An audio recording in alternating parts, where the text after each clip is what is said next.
Segala hal yang telah dicapai timnas Indonesia mulai dari era kegelapan hingga sampai ke titik di mana Indonesia punya mimpi lolos Piala Dunia, tentu saja gak mak jegagik langsung terjadi. Ada yang namanya sebuah proses panjang, dan itu jelas gak mudah untuk dijalani, terutama untuk menciptakan tim seperti yang sekarang. Dan siapa sangka, di luar dari segala dinamika yang pernah terjadi, tim Garuda untuk sementara bisa duduk di posisi 4 klasemen sementara grup C yang katanya neraka. Yap, dengan masuknya jajaran pelatih hingga staf lainnya yang semua punya nama besar, serta masuknya beberapa pemain baru yang semakin meningkatkan value dari timnas Indonesia itu sendiri. Wajar jika probabilitas Indonesia buat lolos ke Piala Dunia makin besar adanya. Itulah kenapa, yap, bagai pohon pisang bertandan 3. Yang langka, timnas Indonesia kini mencuri perhatian hampir di seluruh penjuru dunia, sehingga wajar jika ada yang gak suka. Termaksud 4 negara dari Timur Tengah yang benar-benar berharap Indonesia kalah dari China serta gagal lolos ke round 4. Sebab jika Indonesia sampai berhasil masuk ke round 4 atau bahkan ke Piala Dunia, secara otomatis itu akan merusak peta persaingan kekuatan baik itu di kawasan Asia Tenggara hingga level Asia secara luas. Dan Indonesia dijamin akan kedatangan lebih banyak pemain diaspora yang levelnya terbilang tinggi dari beberapa nama yang sekarang ada. Selain itu, ada beberapa dampak besar lainnya yang bakal terjadi untuk sepak bola Indonesia secara umum. Yap, di level ASEAN sendiri, suka tak suka Indonesia sekarang mampu melesat meninggalkan para kompetitornya. Termaksud Malaysia yang baru-baru ini kembali harus apes karena terancam sanksi FIFA terkait kontroversi naturalisasi pemain Deportivo Alaves, Facundo Garces. Hal itu pula yang membuat Malaysia kini benar-benar dapat roastingan dari dunia.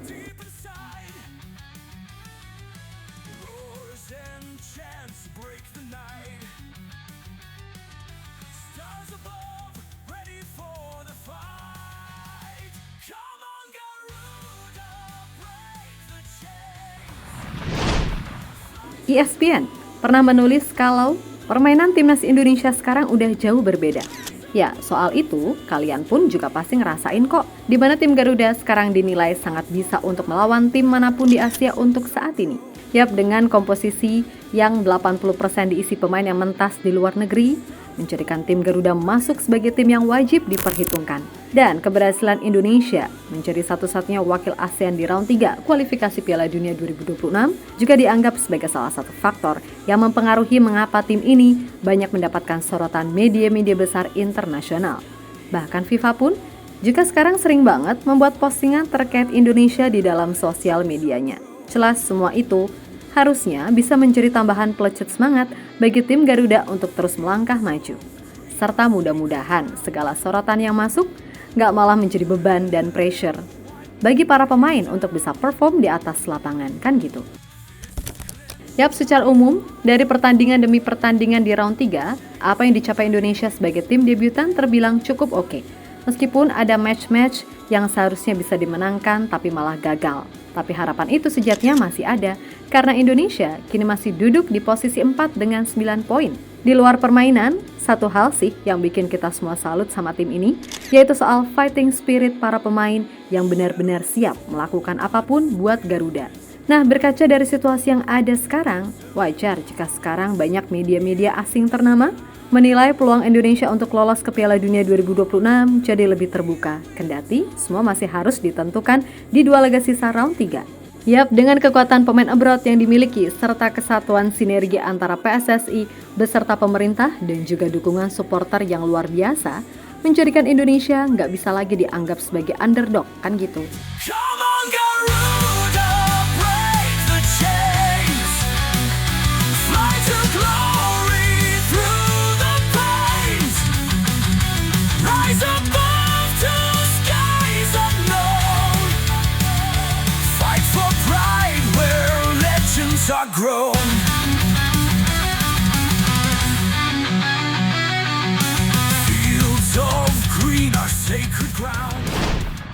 Nah, selayaknya pohon yang semakin tinggi, maka semakin kencang pula angin menerpa.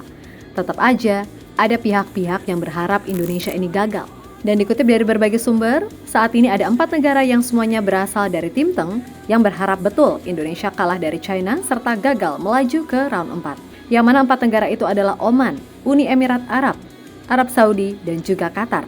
Yap, mereka semua adalah tim yang berpeluang lolos ke round 4, selain tentunya Irak yang mungkin jadi satu-satunya tim Timur Tengah yang respect sama kita. Pertanyaannya, kenapa 4 negara itu pengen kita gagal?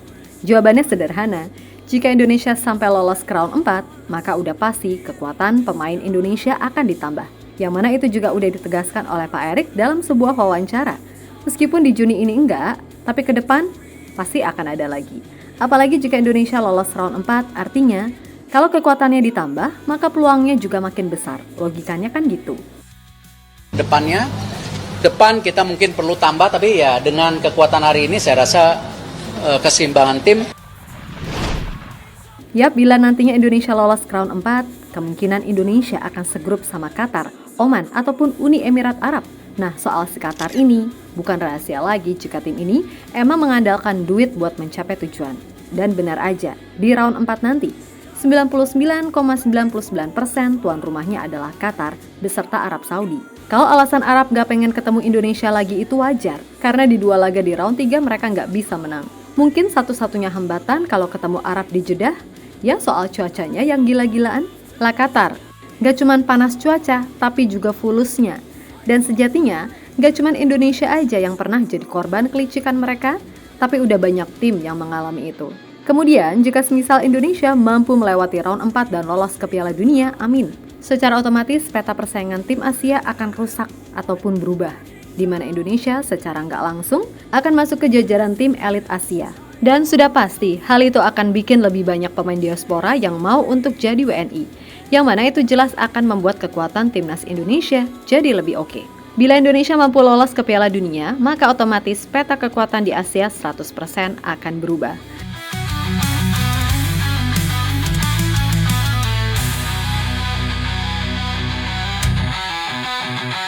Shadows fall, but spirits rise. Determined hearts in disguise. Lebih lanjut, soal ketidaksukaan negara-negara tadi jika Indonesia mampu lolos, yang pasti soal impact ke sepak bola Indonesia itu sendiri secara umum. Di mana setidaknya ada 6 dampak signifikan di berbagai sektor jika tim Garuda mampu mencapai Piala Dunia 2026. Pertama, pasti soal peningkatan peringkat FIFA. Kedua adalah dampak ekonomi yang positif, bahkan secara instan. Yap, lolosnya Indonesia ke Piala Dunia diprediksi akan memberikan dampak positif pada perekonomian nasional. Sektor pariwisata, perdagangan merchandise, hak siar televisi, sponsor produk, hingga sektor transportasi berpotensi mengalami peningkatan. Selain itu, pendapatan usaha mikro, kecil, dan menengah atau UMKM juga dapat meningkat karena banyaknya kegiatan nonton bareng atau nobar. Ketiga, meningkatkan market value pemain dari timnas Indonesia itu sendiri, yang dijamin melonjak apabila tim Garuda mampu tampil di Piala Dunia. Keempat, soal ketertarikan pemain keturunan yang makin meningkat. Kelima, soal peningkatan infrastruktur sepak bola. Yap, sebuah pencapaian besar bagi Indonesia apabila mampu lolos ke Piala Dunia, dan itu sangat memungkinkan bisa mendorong pemerintah dan pihak terkait untuk lebih serius dalam membangun dan memperbaiki infrastruktur sepak bola di Indonesia karena pastinya sorotannya akan lebih luas.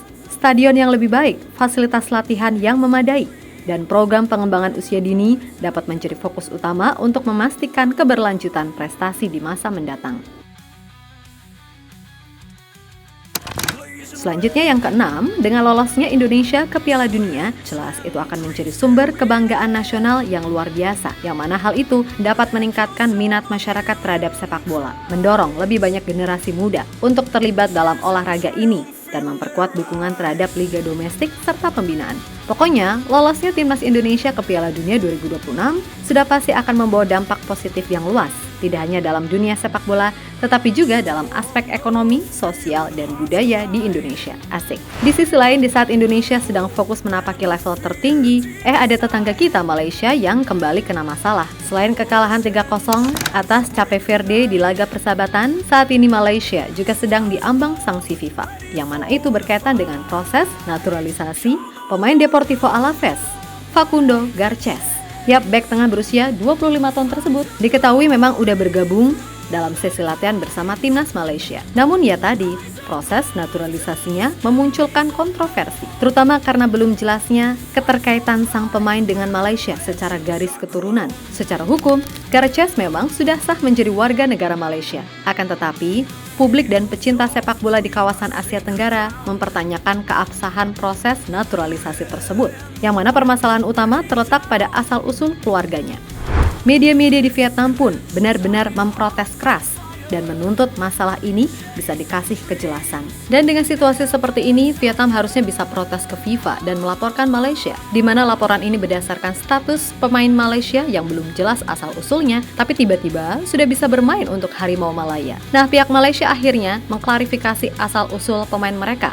Untuk Facundo Garces, kabarnya neneknya berasal dari Malaysia, sehingga hal itu bisa membuatnya memperkuat timnas Malaysia. Tapi kembali lagi, semuanya masih terasa janggal. Sehingga wajar jika Malaysia kini mendapatkan roasting dari banyak pihak di seluruh dunia. Sebab sebelum ini pun Malaysia juga sempat jadi bahan lucu-lucuan gara-gara asal klaim pemain dari negara lain. Hadeh. Come on, Garuda, break the chains. Fly to glory through the pains. Rise above to skies unknown. Fight for pride where legends are grown. Yap, terlepas dari apapun, buat Indonesia sendiri, sebelum berpikir dan berangan-angan terlalu jauh, hadapi dulu apa yang ada di depan mata, yaitu 2 laga krusial di bulan Juni melawan China serta Jepang. Kalau 2 laga sisa itu bisa dilewati dengan hasil positif, insya Allah jalan ke Amerika, Kanada, dan Meksiko akan jauh lebih terbuka. Emang sih nggak gampang, dan sudah pasti rintangannya akan jauh lebih sulit, mengingat tim-tim lainnya pun juga pasti akan berbenah. Tapi jika ingin benar-benar dikatakan to the next level, ya bisa nggak bisa, suka nggak suka, pokoknya semua rintangan baik teknis maupun non-teknis harus bisa dilewati. Dari situ baru deh kita bisa melihat sejauh mana level timnas Indonesia ini berada. Jelas masih banyak hal yang harus diperbaiki, karena sejatinya tim ini masih dalam proses berkembang kan gitu. Dan buat Malaysia, ayo lo, kalian sekarang bisa aja bernasib sama kayak Timor Leste di tahun 2017. Yang mana ketika itu FIFA dan AFC menyatakan 9 pemain naturalisasi Timor Leste tidak sah karena tidak memenuhi syarat. Alhasil Federasi Sepak Bola Timor Leste dijatuhi sanksi berat, yaitu mereka dilarang ambil bagian dalam kualifikasi Piala Asia 2023 dan diwajibkan mereformasi sistem perekrutan pemain asing. Ya, sebagai tetangga yang baik, kita doakan aja biar mereka bisa buktiin semuanya. Karena kayaknya mereka beneran mau ngumpulin dulu skuad-skuadnya, baru deh berani nerima ajakan tanding sama Indonesia. Tapi kembali lagi, moga-moga aman deh ya, kan gitu. Dan buat semua elemen timnas Indonesia, fokus serta mudah-mudahan berhasil. Pokoknya tetap semangat dan sukses selalu. Oke, kita Garuda.